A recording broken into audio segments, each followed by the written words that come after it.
No one wants to hear what you have to say. I mean, really, who do you think you are even thinking that you can reach out to other people? That's on the greatest hits list of things that my abusers said to me. Let me guess. You've heard the same thing, haven't you? Let's talk about that.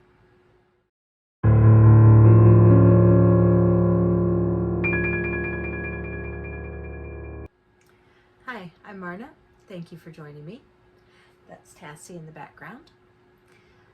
So today I'm talking about feeling not good enough, feeling unworthy, feeling like you in no way contribute to the life around you, like you are not good enough, you're not ready, you're not prepared.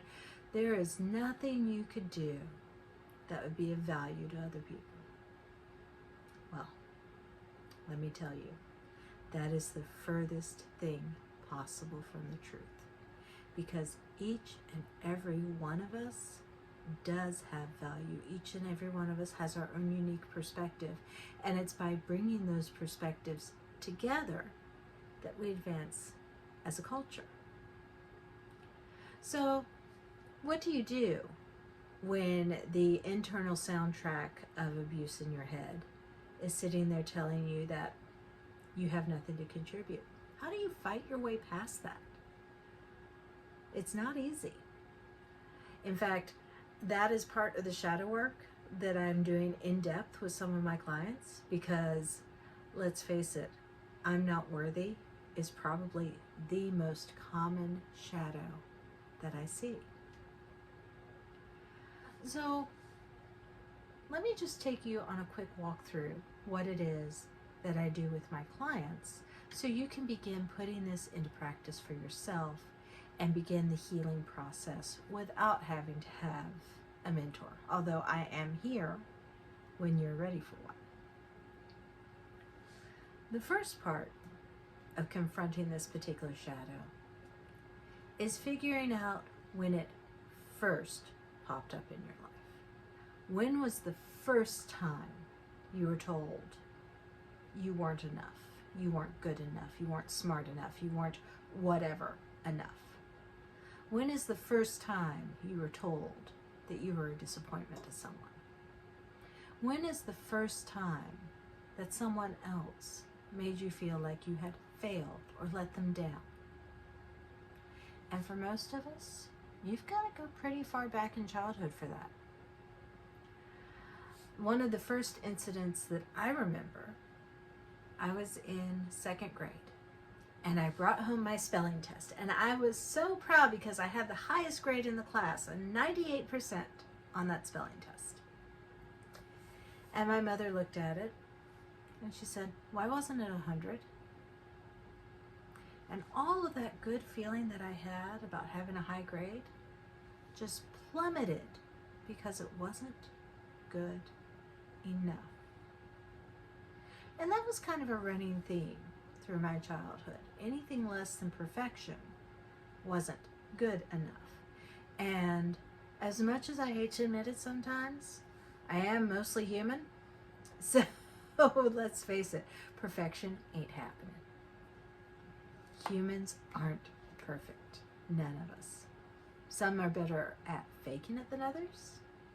But really, we're all equally lost, equally adrift, and equally wondering what the hell is going on. It's just some of us are made to feel it more keenly than others. Now, once you have sat down and identified when this started, and my favorite method for finding out this when is to sit down with a couple pieces of paper and start writing questions and answers to yourself. So at the top of the paper, when did I first feel like a failure? And then just start writing and writing and writing. And it doesn't matter what it is that you're saying, because the truth is going to come out of your subconscious mind and onto the paper. You may discover things that you had consciously completely forgotten about, but are still creating shadows in your life. So once you have done this exercise, and once you have identified an event in your past where you are made to feel not enough, this is when you start playing tricks with your brain. You see, your subconscious brain has no concept of time. There is no past, there is no future, there is only the now. That means that reliving a memory takes place in the now for your subconscious mind. So if you can call up that memory of being made to feel not good enough, there I am standing in front of my mom with her saying those very hurtful words. Why isn't this good enough? And suddenly adult me is there too. And adult me is looking at my mother and saying, this was an outstanding score and you should acknowledge that. And adult me is wrapping second grade me up in a giant hug and saying, you did great. I am so proud of you. You had the best grade in your class. You have every reason to be excited about it. And sitting here talking about this right now is making me tear up, because this is what healing looks like. Going into those memories and putting the adult version of you there to protect the version of you that got hurt. By providing that protection to the version of you that got hurt, you take away the need for the shadow. The shadow no longer has to come out and say, oh, if I'm not perfect, I'm not good enough. Because suddenly I am good enough, even though I'm not perfect. By providing myself with that love and acceptance that I was denied as a child, that allows me to look at the shadow that was created and say, I understand why you were there, but you're not needed. And that shadow can then move from hiding in the back recesses of my unconscious mind into my conscious mind, so that if some point in the future I do need to be focused on perfection, I can call it up into my conscious mind and say, here we go, this is going to be perfect. But it is no longer controlling my thoughts from the shadows. It is no longer the hidden puppeteer telling me, you're not good enough, you're not worthy, you're not deserving, there is nothing you have of value to others. By accepting myself, by providing myself with the love I was denied, I can completely circumvent that shadow and any future effect it may have on my life. And this is what I can help you do as well. So that is the basics of what it looks like to confront a shadow. And there is more work involved in it. It is a lot harder to identify something for the first time because you don't really know what you're looking for.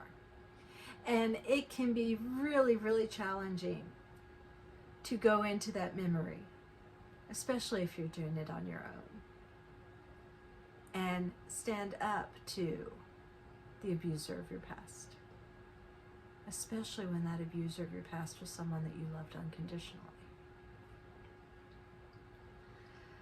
So that's what the process looks like. My program takes 8 weeks. We do it in depth, and I can guarantee you will cry at least once during the program as you release that pain and let it flow out of you. So If you're interested in working with me, drop me a line. I will be happy to send you a PDF on what shadow work is, why it's important, why we need to do it.